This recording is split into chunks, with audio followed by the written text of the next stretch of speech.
welcome to the Wibbly Wobbly Timey Wimey podcast. I'm Lucia Kelly, expert at applied analysis and dead sweet. And I'm Talia Franks, media critic, fanfic enthusiast, and I create myself. And we're here today to talk about Bad Wolf and The Parting of the Ways, the 12th and 13th episode of Series 1 of Doctor Who, the Season 1 finale! Two-parter. Bad Wolf and The Parting of the Ways aired on the 11th and 18th of June 2005, respectively. Both episodes were written by Russell T Davies and directed by Joe Aherne. Reminder that time isn't a straight line. It can twist into any shape, and as such, this is a fully spoiled podcast. We might bring in things from later in the show, the comics, the books, or even fan theories and articles. With that out of the way, we have no weapons, no defense, and no plan. So let's get in the TARDIS.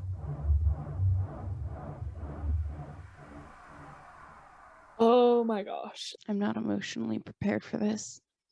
Well, it's good that you're not emotionally prepared because the beginning of Bad Wolf is just fun. It's just a good time. Before we realize what's actually happening, this premise of the Doctor, Rose, and Jack all being thrown into very 2005 reality TV shows is so good. It is pretty hilarious. I love it so much. Yeah, I gotta say though that Jax really hits different. Yeah. Yeah. Did you watch What Not to Wear? Yes.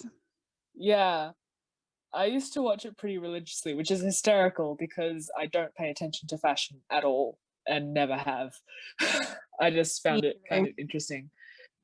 Well, no, I'm the fact that he ends up naked. Yeah. I wonder if that was written in as almost an inside joke. Yeah. And then I noticed in Boomtown, he also makes a joke about being naked. He does, yeah. It's gross. Yeah. What's also gross is why did the Trini and Susanna robots have boobs? And why do they look like that? Yeah. It makes me so uncomfortable. And why does Jack touch them? Can we talk about the autonomy of the robots and droids, please? And can we talk about the fact that he then says the pleasure was all mine and that's the only thing that matters? The thing that matters? No.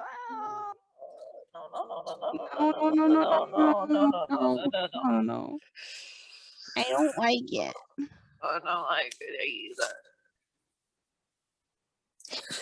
Why can't we have nice things? Why can't we just enjoy the 2005 nostalgia trip? Yeah, that's what I want to do. Why did the black woman have to die?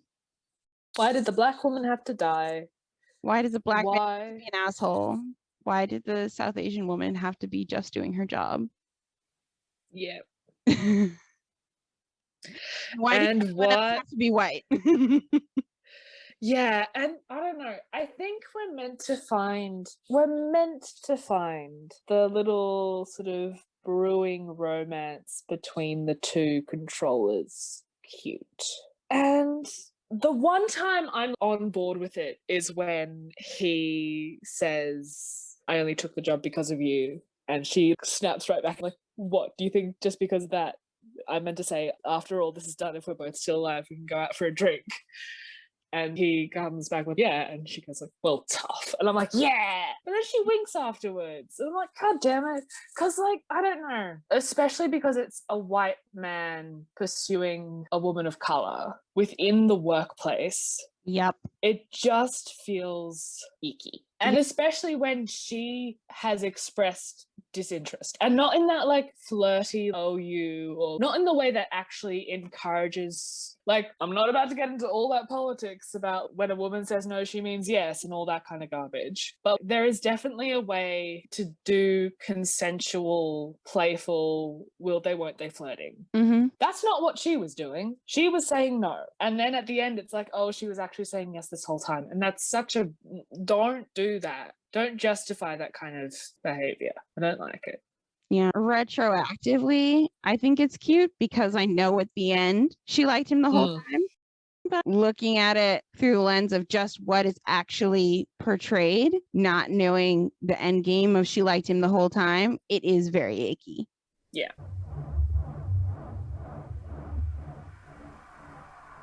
So yeah, we've got all of these different reality TV shows. The Doctor's in Big Brother, which I find hysterical. Rose is on The Weakest Link and Jack's on What Not to Wear. The peppy joy with which that voiceover, when you know what actually happens to the contestants or what is said to happen to the contestants. And then it's like, and then we're gonna get you. And it's like, you mean you're gonna kill me? Yeah. It's like, what? It's just wild. It's so much. It's so much. And especially they focus on the Doctor a bit because of the three shows, Big Brother is the one that sort of works the best narratively for the twist. Like, Big Brother is overdramatic. It is overplayed. There is this sort of life and death stakes with no real danger. And then to find out, no, it is real, is a really good twist. Yeah, and also it's the one where they all get invested in each other. Mm-hmm. Yeah, so the whole scene with the first eviction where the three contestants are so emotional and the Doctor is like, come on. It super works. It definitely works. And the Doctor just looks devastated when he realizes, because Christopher Eccleston. Yeah. Christopher Eccleston. Now that we've come to the end, I'm so sad. I am so sad that there's not more 9. He brings so much to the table, particularly all of that emotional stuff. The way that he plays the Doctor as closed off but incredibly close to the surface is such skilled work and so beautiful. Yeah, the way that he brushes off Linda, except when she shows that vulnerability, and then he's so nice. I know. And so gentle with her. Poor Linda. Yeah. Linda with a Y. You were never long for this world. You were never gonna last. Yeah, she was never gonna last. She was too nice. Yeah, that whole moment where he's like, oh, I'm a traveler. It's like, oh, I could come with you. Because this whole season, we've seen these one-episode characters that come in for the episode and they have an adventure with the Doctor and then the Doctor swans off. And a few times we've both said they would have made a great companion to stick around for a couple of episodes. The ones that are sticking out to me are both Dickens and Nancy. Would have been super fun to just have them stick around. Linda is not one of those. They do a great job of showing how Linda would not be good companion material, while still being she's a good person and she's sweet, but she doesn't make the cut. I feel like I didn't want Linda to be a companion, but I wanted her to have a nice little vacation. I wanted her to see the stars. I wanted her to have a nice Doctor Who experience. You know, there's a few and far between. That doesn't want it for her. When has any companion walked away from the Doctor, if they do, with less trauma than when they started off? Is there one? I would argue that some of the book companions. Right. Well, actually, no, I would argue, what's her name? Christina D'Souza from Planet of the Dead ends up her off at the end of the episode. She has a flying bus. She does have a flying bus. There's a character I would love to see again. We never ever will. Do you know what? She and Jenny found each other in the stars and they're off having their own adventures. Yeah, absolutely, 100%. If you're not going to write them into canon, we will. So everyone finds out that, oh, wait, hang on a moment. This is real stakes. And so it's a rush to make sure that everyone gets back together again. We find out that they were pulled out of the TARDIS, which is pretty powerful tech. The controller is wildly powerful. Wildly. Yeah, the controller is a very interesting character visually just arresting, both the way the lighting where she's plugged in, and then I love the switch that happens in terms of how we perceive her and how she's framed and how she's viewed when she gets transported to the Dalek ship. And we see just how alien she looks. In the original sense of that term, like uncanny almost. She just looks outside of the world. Yeah, it reminds me of what the white guy controller was saying, that he thinks she hasn't been human for years. But for goodness sake, my darling, my doll, just give a keyword. When the doctor's like, just tell me their name, tell me their name, tell me something to identify them by. And she's like, can't, it's locked away. Do you know what you could say? You could say they exterminate. You could say literally any keyword that's, hey, it's about the Daleks. You could say the blue eye. You could do anything at all. But then, of course, we wouldn't get the awesome reveal. I love the way that they reveal that the Daleks are behind this. So first we get the visual of looking through the eye stalk at Rose, and then the mirrored reflection of the Daleks behind the controller in her final moments. Just perfect. Beautiful. I love it. Okay, we need to take a second to recognize that I looked at the transcript. Because we were talking last episode how we didn't know between the two of us what the names of the two floor controllers were. And I said, oh, well, they introduced themselves at one point. But I realized only the male controller introduces himself. Because I looked up the transcript, and in the transcript, he's listed as being Pavel, but the other controller is just listed as being woman. Yeah. Throughout the entire transcript. So she never gets the name. I hate this. Why does the white guy get a name? Why does the white guy get a name? So Rose, quote unquote, dies. And this is where the episode flips, right? Like, we've had the threat of death, and of course we've got Roderick, who's the worst. The absolute worst. We've discussed how they like making Black people and other POC the absolute worst. Yeah. So all these extras are dying. They finally make their way into Rose's weakest link room. And just as she's running towards them, she gets blasted by the android's ray and apparently disintegrates. The crew get arrested. I'm wondering, if she is transmatting, where is the powder coming from? I thought that it was the dust that settles on the body. If you're transmitted, you're taking just the person and their clothes. So anything else that's sort of around the body. But even then, it might even be that in order to perpetuate the fantasy that this is a disintegration ray, the Daleks have somehow built into it that a deposit is left. Weird, but okay. Yeah, it's one of those, and the science works how? Question marks. I think this episode is going to get a low science grade. Oh, it's going to get such a low science grade because we haven't even gotten to the finale yet, but we will get there when we get there. There's this whole montage where everything's silent, the dialogue fades out, we focus on the Doctor's face. Christopher Eccleston kills us all slowly with his looks of grief and devastation and guilt. Can we really just be acting a 6, honestly? Jack and the Doctor demonstrate the very important life lesson of don't talk to cops. And then without any communication at all, they break out. It's because they vibe so well with each other. They are in love. And they have grapple is missing their third piece. Yeah, but they know how to do this because they've clearly done this before.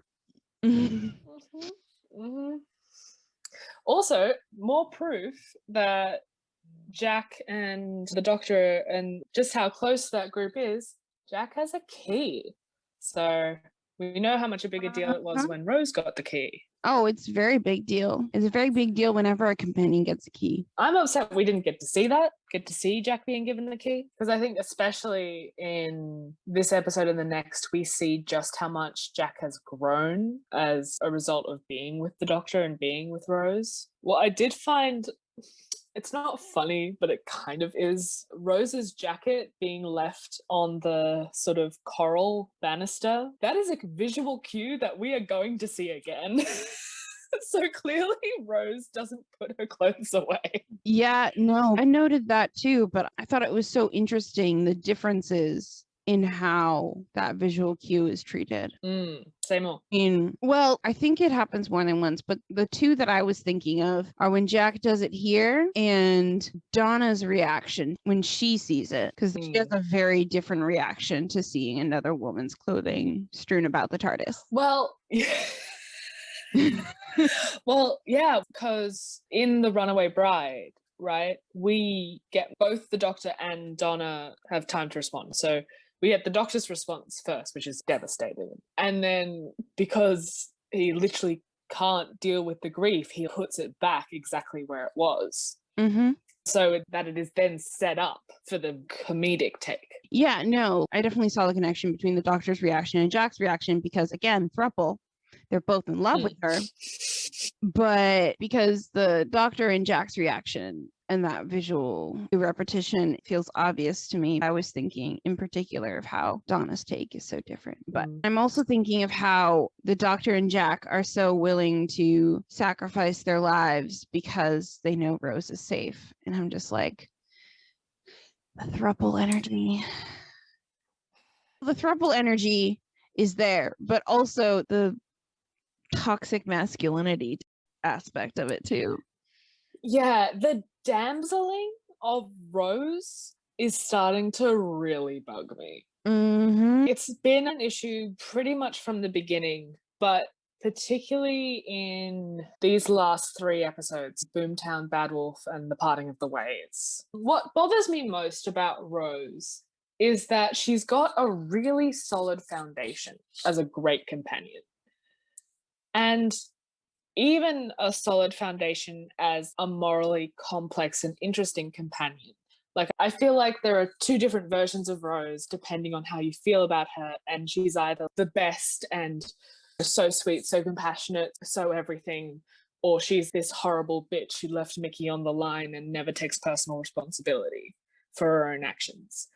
That's the same person, but she's not given the time to be complex. And instead, what's happening is that we're just consistently minimizing her characterization in order to damsel her so the Doctor and any other male companions can come and rescue her.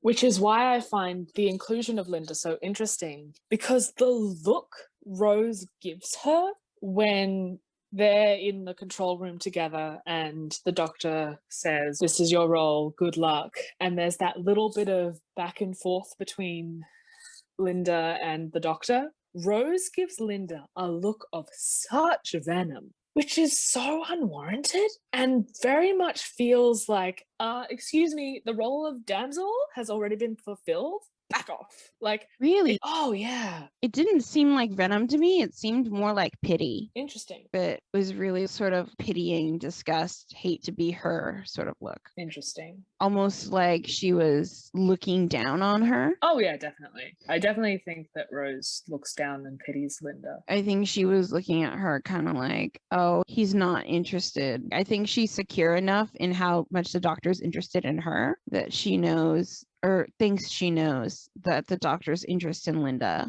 is superficial. I don't think the Doctor's interest in Linda is actually superficial, but I think she thinks that. Okay, let's have this conversation. The Doctor and attraction. So throughout this whole series, throughout all of season 1, we've kind of been teasing at Rose and the Doctor. We haven't really been able to go full-fledged romance because Mickey exists and they've made that choice. But also because, well, first of all, it's season 1 of the revival, and I can assure you there was no canoodling in old Who. That wasn't the dynamic. And I kind of hate that it's become an aspect in New Who. It introduces this really complicated and unexamined power dynamic between the Doctor and the companions that is not a part of being in a healthy relationship and affects all of the relationships that the new Doctor has with the new companions. And I think that's present with Rose. I think it's present with Linda. It's definitely present with Martha. And even after we have the break with Donna, where we explicitly say, no, they're best friends and this is all it is. We'll get into it, but I found his relationship with Amy very odd, and Clara is a whole other thing. I mean, I think that they do a really good job with Clara and 12. But Clara and 11 are a problem. Clara and 11 are a problem, but Clara and 11 I prefer to pretend don't exist.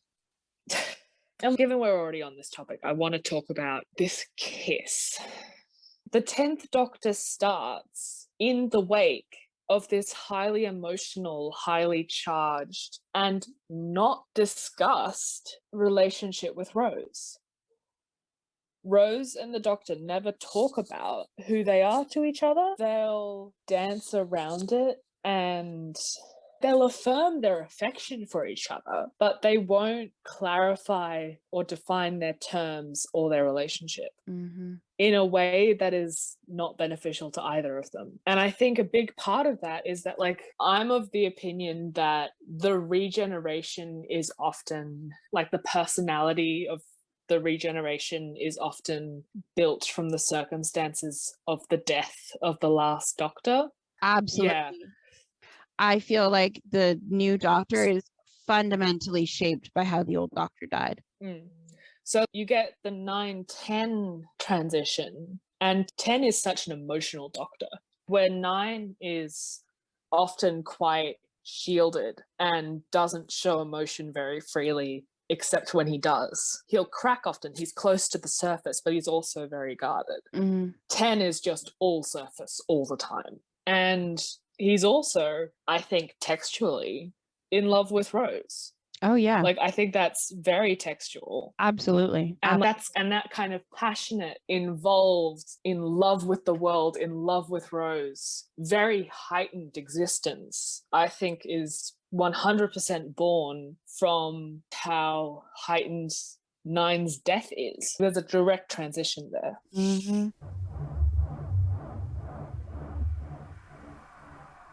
Can we also talk about how Rose creates herself as the bad wolf? And I'm specifically also thinking about how that connects to the 50th and the moment. Yeah. So what I'm wondering is, how much is it actually Rose creating herself? And how much is it potentially the moment bleeding through? Yeah. I'm wondering if we think about how they wrote the moment to interfere with the bad wolf, because the moment definitely builds on the bad wolf mythology. Yeah. So let's take it from the top. First of all, the Doctor sends Rose home in possibly the most, like, this is the beginning of the heartbreak. The way that, and again, all the props to Christopher Eccleston, the way that upon second viewing, like, maybe in first viewing you buy it, but upon second viewing, the fact that the Doctor is acting is so apparent. The high energy, the way that he builds Rose up, the way that he uses their routines and the way that they work together in order to ensure that she stays in the TARDIS, and the way he just stops as soon as he's outside is just devastating. And his face falls, and then he turns, and then he looks at the TARDIS, and then it's just, my heart cannot take this. And he's gone, and Christopher Eccleston is gone, and we're not gonna have him as the Doctor anymore. I still haven't been able to bring myself to listen to the audio dramas because I don't know if my heart can take having him again, because I want him so much. Like, once I go down that road, I'm gonna be so upset that I don't have him on screen.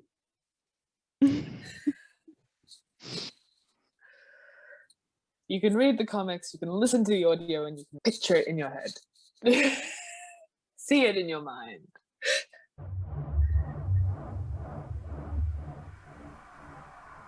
So Rose comes home. Well, first of all, we have that message from the doctor, which is basically like, I am very explicitly telling you multiple times, stay put and stay home. Mm-hmm. Like, this is the message. Have a fantastic life, right? And okay, it's a beautiful moment. There is no way on earth that the doctor would be able to record that message looking straight ahead and then know that Rose is going to be at that point for the head tilt to work. It works beautifully visually. Of course I'm crying at that moment. It's a beautiful visual moment. It makes no sense subjectively. I feel like the doctor knows Rose well enough that she wouldn't keep looking at him, that she would try to examine. But where would she be? In the TARDIS. He doesn't know. Just indulge me for the moment of like him thinking that she's going to be where she is, but she's actually on the opposite side of the TARDIS, so he's facing away from her during that moment. It would be hilarious. It would be hilarious. It would break the tension. It would absolutely ruin the moment. But that's the more realistic thing if he was trying to do that. Rose comes home, and par for the course, she treats Jackie and Mickey horribly. Like, full petulant teenager is on display here. She is 100% about her own feelings, what she's thinking, what she knows is best. It's so hard to watch on multiple levels. First of all, because I have 100% been that teenager. Like, that's a very real reaction, which I appreciate. What I don't appreciate is that kind of behavior and that mindset, and deliberately and explicitly on purpose defying the doctor's last instruction to her is rewarded. I hate that. I hate that this safety protocol is put in place specifically to help her and to save her life. And that it's a sensible, like the point that the doctor makes about how the TARDIS should never be in the hands of the Daleks is a fucking valid point. Mm-hmm. It is so reckless. This is primary Gryffindor privilege behavior. This is primary Gryffindor behavior being rewarded when it's not smart. It's framed in a way that's like she's being so selfless. She's sacrificing herself for the greater good. No, she's fulfilling her fantasy of being the hero. And it's being rewarded. And I hate that. Mm-hmm. Yeah, I get that. At the same time, I feel like it wouldn't have worked if it wouldn't have worked. The TARDIS never would have gone against the doctor's wishes and let her go back if she wasn't given the power to fix everything. Well, yeah, I also hate that she has to break the TARDIS. She has to damage the TARDIS in order for this to happen. I don't know if she had talked to the TARDIS, if she had had this emotional connection to the ship. Also, it kind of breaks canon with the comics, because in the comics, the doctor partially teaches Rose how to fly the TARDIS. That's within the text of the TV show as well, I think, because we often see the way that he guides his companions to help him pilot the TARDIS. It just makes me so upset. And I get why. I get why they did it that way. I just wish it had been different. But yeah, so Bad Wolf. The TARDIS gives Rose magic powers. Yeah. So Rose has this tantrum, and then, first of all, she didn't see the huge lettuce across the fields that take up a third of the field.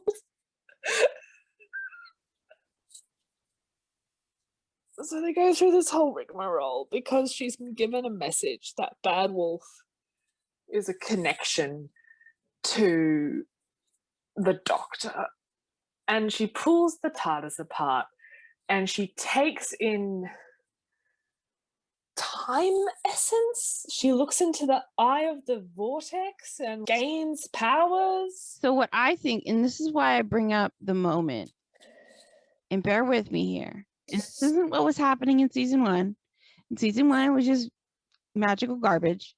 But I think, in my retroactive opinion, is that Rose looked into the time vortex and imbibed the power of the moment. Okay.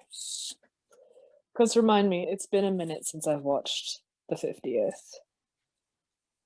The thing is, the moment has the power to destroy entire planets. Yeah. And unright things. Yeah. Remind me, is there any context given for the phrase Bad Wolf? The context from the moment? The context, yeah. Because that was another thing that bothered me, is that there is no inciting incident or circumstance for that phrase. It's and this is the thing with time travel and time travel loops, which is something that often you come up against when you're writing this kind of fiction, is the idea of the self-contained time loop and how it doesn't work. Yeah, so basically what happens is in the 50th, the moment says, I hear you, all of you jangling around in that dusty old head of yours. I chose this face and form especially for you. It's from your past or possibly your future. I always get those two mixed. The warrior doctor says, I don't have a future.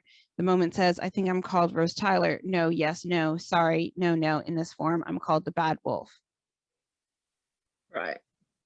So there's still no actual context given to that phrase. It's just that the term Bad Wolf sounded cool, and Russell T Davies was like, this sounds fun.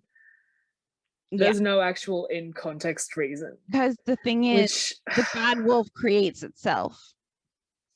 The Bad Wolf sees the words Bad Wolf and decides to spread it around. That doesn't make sense, Talia. There has to be a chicken or an egg.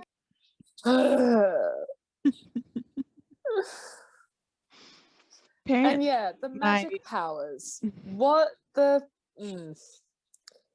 She can disintegrate Daleks on sight. She brings Jack back to life permanently. Permanently. That boy will never die. He's not allowed. Which is reminding me of one of my favorite Doctor Who short stories, which is when, I can't remember what it's called, either the book or the short story, which I know is so helpful. But Jack is in, I think, 18th century England, and there's a boy who basically has some aspect to the rift. He's basically like Gwyneth. He has some aspect to ESP. So when people ask him questions, he just sort of automatically knows the answer. And he's been turned into kind of a sideshow freak show because of this. And then basically it's all about how this boy is in an awful situation because he's being held against his will and all this sort of stuff. It's about how Jack kind of saves him. But the question he asks is, how am I going to die? And the boy says, I don't know. Like, I can't answer that. It's beyond time. And just... That is rough, buddy. It's rough. And this is where Jack is like at one of his lowest points in his depression cycle as well. It's like 18th century Victorian noir with Jack as the jaded detective character who's trying to save what's left of this corrupted world. I was feeling so happy and peaceful, and now I want to cry again. You're talking to me about fiction. How did you think this was going to end? I need more tea. Don't worry, I'm dead sweet. So Rose imbibes the magical time essence. Mickey and Jackie get left behind. Rose comes back to the future. She disintegrates all the Daleks. She brings Jack back to life forever. And then the Doctor kisses her to transfer the time essence, uwu magic powers to him instead. And I ask why? Who knows? I don't see why like a hug or like any kind of touch would have worked just as well. There's no reason for there to be a kiss there, apart from the fact that they want there to be this complicated, weird romantic relationship between the Doctor and Rose. Speaking of kissing, can we talk about the fact that we see Rose's reaction to being kissed by Jack, but not the Doctor's? Uh-huh. We sure can.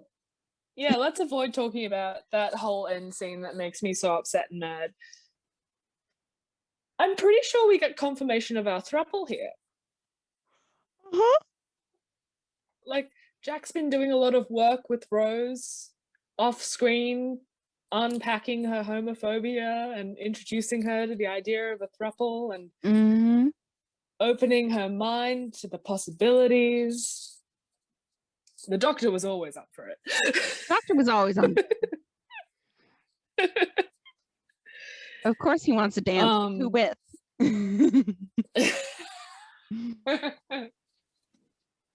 Yeah, that whole scene is so gorgeous. And this is what I'm talking about, where we see Jack's growth, the seriousness with which he holds Rose down and says, "You are worth fighting for," and like kisses her and goes straight to the Doctor and does the same. His command of the volunteers, how he stands up to the Daleks, fights to his last breath. We really see just how much being with the Doctor has affected how he thinks about life. Yeah. And how he wants to greet it. Also, the Daleks themselves just menacing onwards, and the way that they let themselves get shot at, but just move forwards, not killing people until the last moment. The way that they just play with people is so fucked up, and I love it and I hate it. I love the characterization and I hate the way it affects the characters and like oh yeah, the moment where you see when the Doctor and Jack and Rose are first on the ship, and like you see that real anger from the Doctor and just how traumatic this is for him. The moment with him, it's so clear, the visual language when he is back on the inside of the TARDIS and just leaning against the doors. oh my goodness. And you get that very slow close up as you hear the Daleks, and you know that he is having war flashbacks. It's just done so well, and the kind of conversations that he and the Emperor Dalek have are excellent as well. I'm actually crying right now. It's so tense and it's so, I need another tissue. Oh, sorry. Did I forget to mute myself that time? I've been No, I want you to keep that in so people can know the true depth of your pain. I've been muting myself every time that I blow my nose from crying. Because I don't want to interrupt the podcast. That's why I've been letting you talk this whole episode. I've been too busy crying in the background. This episode is just going to be Lucia unpacking the whole episode and Talia slowly weeping. Yes, let me take you on this path of devastation. Let me make this sad episode even sadder in your head. I'm just so devastated both by the episode, by Eccleston leaving, by Jack being left behind, the look of sad disgust on his face. I want to discuss this. Do you think in the moment that the Doctor knew? Because we, the audience, see Jack being brought back to life. The Doctor didn't see that. He sees Rose being super stressed out and breaking apart at the seams as she dramatically monologues and disintegrates Daleks. I think when she says, I bring life, I think he knows what she did. Because he says in season 3 that he deliberately left Jack there. Because the way that the episode plays out, I could 100% see him just being overwhelmed in the moment, being like, there is too many things going on here. Something's got to give, and that thing is Jack. Because also the thing is, and I think he does bring this up in season 3 as well, Jack's not completely helpless. He does have his own transport. He's not leaving him on a deserted island with nothing but a coconut and a pistol. Like, he does have some options. It's a shitty thing to do. In terms of, again, just spot on direction, a moment that I always, and I know this is a very me moment to love, but the moment when Linda dies, like just before, and you see the Daleks rising up. No, Lucia, what's wrong with you? What's wrong with you? But the moment when we see the Daleks rising, so like we're focusing on the door, everyone's focusing on the door, being like, oh my gosh, are they going to get through the door? The Daleks rise up behind her, and because there's no sound in space, we don't hear them say exterminate, but we see the lights flashing in time. That is so cool. That's so good. What's wrong with you? Excellent world building. I've never identified with them anymore in my life. For the first time and said, what's wrong with you? Because what's wrong with you? Why is that your favorite moment? I don't know. It's just, it's the get on the feeling right now. You're benched. You're benched right now. Get over there. Go. I don't know. It's the film student in me. I'm just like, oh, that's so good. That's such brilliant world building and visual storytelling. And yes, let's use the real world rules. Love it. And so I can never give Linda her moment of respectful peace because I'm always just being like, the production design. I'm sorry. I'm a very broken, bad person. I'm just gonna cry. I'm gonna cry now.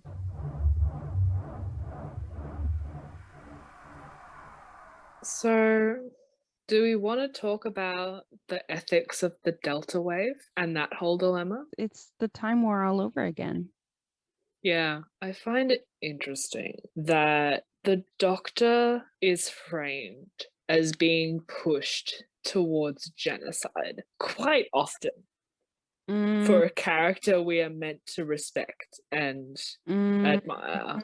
This happens multiple times. It's ironically using remarkably similar sort of thought processing and justification that the phrase, I'm just doing my job, brings to mind. Not really. You don't reckon?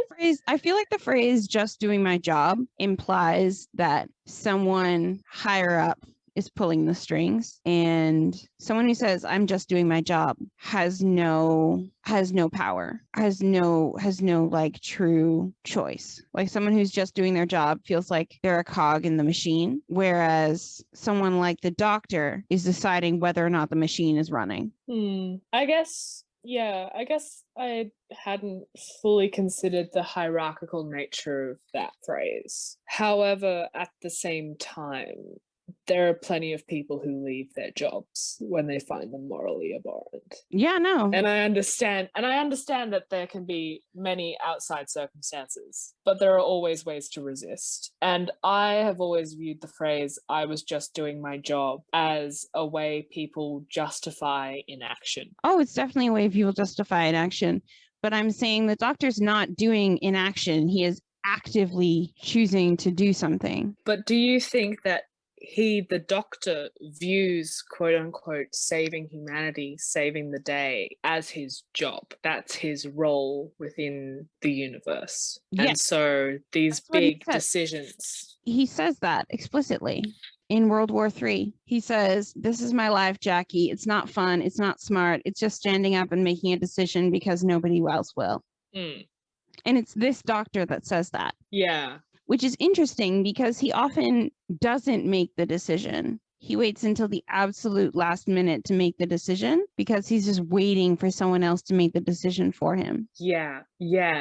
The doctor's inaction and how that leads to extreme action is definitely something I want to watch for going forward, because I think it's a pattern that he tends to use a lot. I'm going to say it comes up in one of my absolute least favorite episodes. It's in season 8 with Capaldi, so you haven't seen it. And basically, the doctor forces Clara to make that decision. Ooh. Yeah, he basically says that he's not. I haven't seen this episode in forever because I hate it, so I try not to rewatch it if I can. But if I'm remembering correctly, he forces Clara to make the decision because he says that he's not a human, so it's not his choice to make. So he forces her to make it. Cannot wait for that episode. That's going to be fun. Yeah, so I think we'll keep an eye out for the way that the doctor deals with big problems, because it definitely seems to be a pattern with him that he seems to waver between always on the move, always acting, always trying to improve the world in some way, and then in many ways actually similar to Rose, sort of big picture, can't think about it, don't want to think about it, and using other people's distress as a way to distract from the problems in their own life. Mm-hmm. But that, unfortunately, is a dilemma that Christopher Eccleston will not be solving for us, because it is time to say goodbye. He was fantastic. He was fantastic. He was so fantastic. We will miss him. He has done an absolutely phenomenal job. He had such a huge ask to bring back this iconic character and to be the face of that character, right? The very first new Doctor was such enormous shoes to fill. And he filled them. Absolutely, to their very limit. In fact, I think he might have found those shoes a bit small, which is remarkable. Mm-hmm. And we say goodbye to Mr. Eccleston. And hello to Mr. Tennant. And he's so baby. Isn't He's David so Tennant a sir, small. actually? I thought he was a sir. Hang on. David Tennant, knighthood. Nope. No, he's just a sir in the episode. I'm thinking of the Doctor. David Tennant is so baby in this. Like, even in this brief little moment, like his little freckles, he's 35, which is wild to me. He looks so much younger. Okay. He was 35, possibly 34 at the time of filming this. All right, not to diverge from David Tennant too much, but to skip ahead of Dr. Matt Smith, when he started Doctor Who in 2010. So when he filmed his first appearance in 2009, he was only 26. No! That's not allowed. Sorry, I just wanted to freak you out. No! I just felt like freaking you out a little bit because when it aired, Remind me. Because Don't remind me of how much I need to do in order to hey, we're the age. I was shook when I remembered that when he filmed that, because the end of time, David Tennant ended his doctorhood in the New Year's of 2009, 2010. And Matt Smith's birthday is in October, and he was born in 1982, which means that when he filmed his first bits of Doctor Who, he was only 26. We're old, Lucia. No, Matt Smith is freakishly young. This is the way we frame it. No.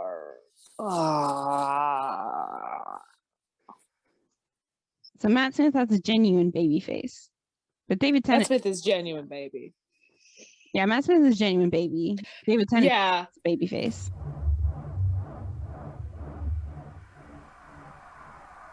I've talked about my favorite moment.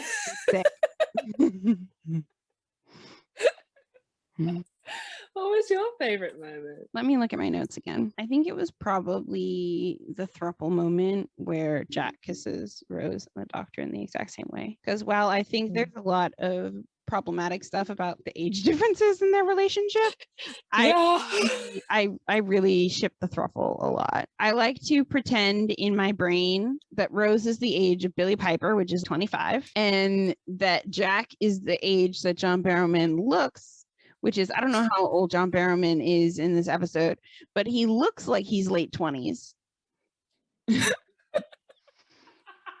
I love that.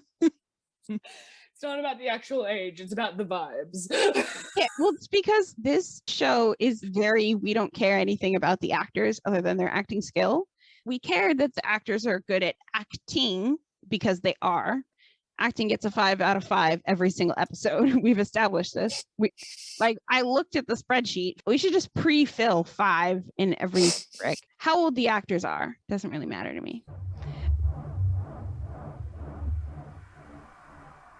I will say, and we'll address this more in the next episode, the Christmas Invasion. I love the way that they address and explain regeneration, especially this first time when everyone's confused and stressed.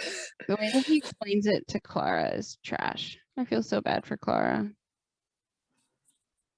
But this first time is fine.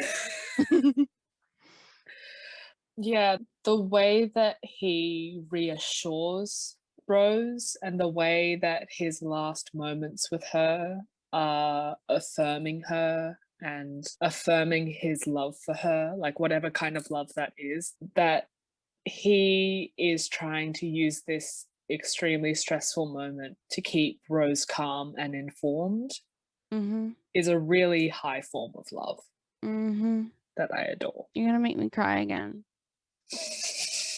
That's my other favorite moment. Are you happy? I chose an appropriate favorite moment. Yeah. I mean, that is also my other favorite moment. I would say probably my least favorite moment is when Rose tells Mickey that there's nothing left for her there. So I would say I hate that she says that, but I do love his reaction, which is just, right? Okay, if you really believe that, then I'll help you. Because he's a real one. Mickey's he is like, they say Mickey the idiot, they say that he's useless or whatever, but no, he's a real one. The way that Rose treats Jackie and Mickey in this episode is atrocious. It's just awful, especially when they're helping her and like trying their best and comforting her, and she's in this moment of extreme distress. Like, we talked way back in episode 1, we talked about how Rose is meant to be 19, and it feels like a lot of the time the writers forget that because Billie Piper is very clearly 25. This to me felt 19. Definitely felt 19. She was feeling all 19 years of that, and Rose is lucky that Mickey and Jackie love her, is all I'm saying. Uh-huh. Yeah, no, my least favorite moment is Jackie and Rose in the TARDIS talking about her dad. Yeah. I hate that. I hate that. I hate that Rose uses that against her. Mm-hmm. I hate the manipulation. I hate the fact that Jackie walks away from that conversation and comes to the conclusion that Rose is right. And it feels like a concession. It's just terrible. And to that end, who are your hero and Adam? I feel like my hero is Jack and my Adam is Roderick. We knew he was going to be the Adam. We knew he was going to be the Adam all along. I said it last episode that he was going to. Yeah. I think we got so caught up in the feels that we forgot he existed, but he was definitely the Adam. Yeah. Yeah. Rose was running for second place for a minute there, but Roderick took the gold. Or failed to take the gold, as the case may be. Yeah. Poor guy, he just wanted to take his money and run, and no one would let him. For me, the hero is the Doctor. Oh, yeah, I guess the hero is the Doctor. I was thinking, yeah, you're right. The hero is the Doctor. I was thinking of how Jack sacrifices himself and genuinely sacrifices himself. Yeah. I mean, the Doctor knows he's going to be okay, even if he's not himself. Jack genuinely thinks he's going to be dead, and he gives up the loves of his life and comes to peace with the fact that the entire world is going to be destroyed. Yeah, I definitely, I mean, there's nothing saying we've had the same hero in Adam for a while, but there's nothing saying that we can't have different heroes in Adams. Like, I also love the Doctor. I can definitely see the Doctor as the hero, and I want to make him the hero because it's the last time that he's here. I'm honestly torn about whether or not making the Doctor or Jack the hero. I feel like I also kind of want to give it to Jack just because the Doctor abandons Jack.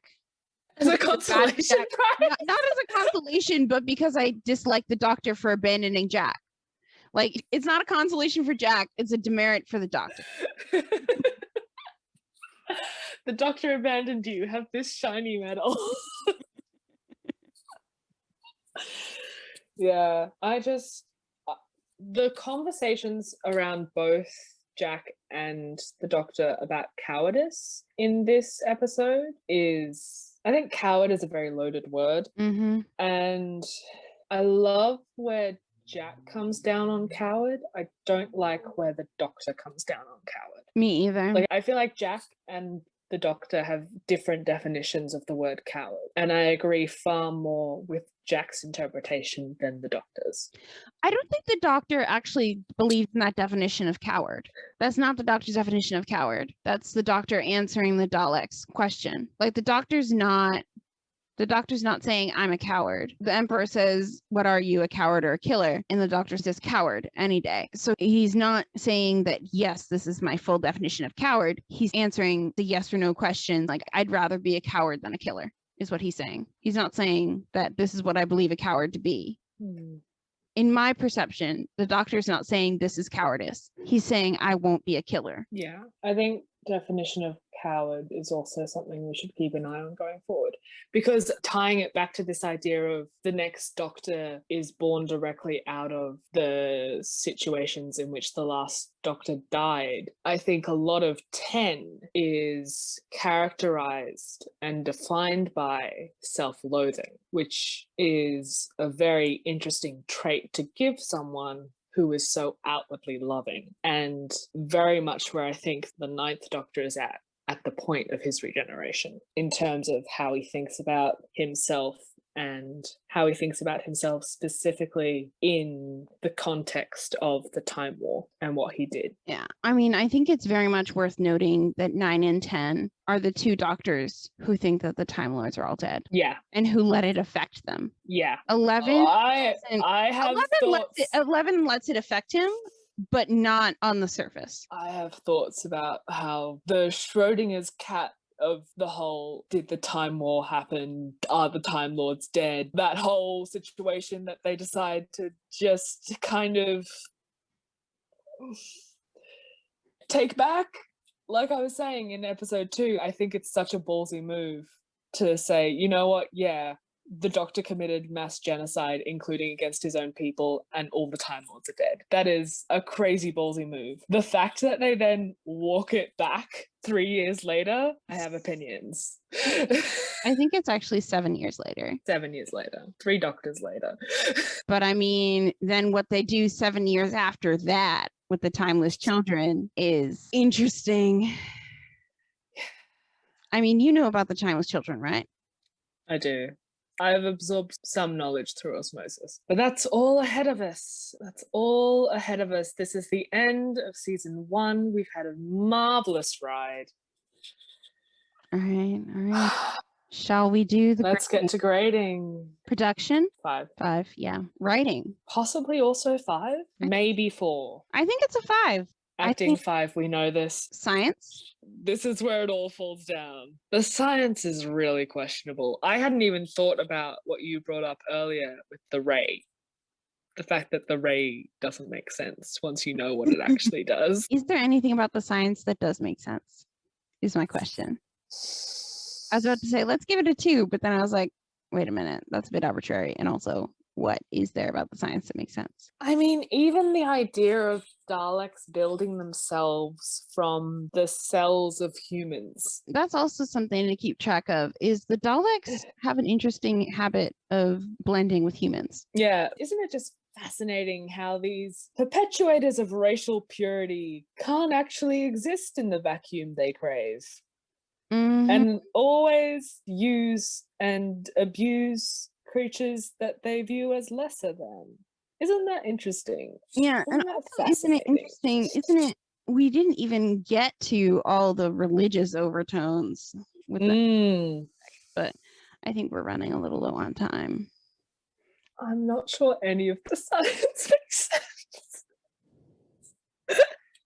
Like even using the controller as a human processor. They come back to that in season 12 about using people as human processors. I know we humans in the 21st century have not yet built a computer to match the complexities and capabilities of the human brain. I refuse to believe that the Daleks have not. I could buy them using a human as a way of degrading them and dehumanizing them. Literally, yeah. I don't buy that that's their only path. Well, maybe they just wanted to do it that way. Yeah. Yeah, I think we have to give science a 0, unfortunately. Rewatchability is a 5, though. Rewatchability is a 5, straight up.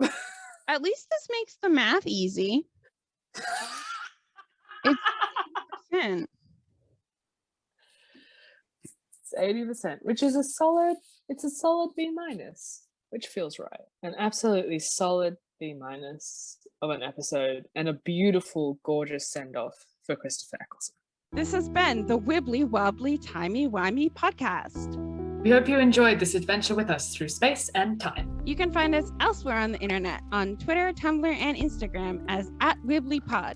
Follow us for more Wibbly Wobbly content. You can find out more information about us and our content on wibblywobblytimey-wimey.net and full transcripts for episodes at wibblywobblytimey-wimey.net/transcripts. If you'd like to get in touch, you can send us an email at wibblywobblytimey-wimeypod@gmail.com. Please rate and review us on Apple Podcasts and other platforms as it helps other people find us and our content. Special thanks to our editor, Owen Elphick, who has been a vital member of the Wibbly Wobbly team. That's all for now. Catch you in the time vortex.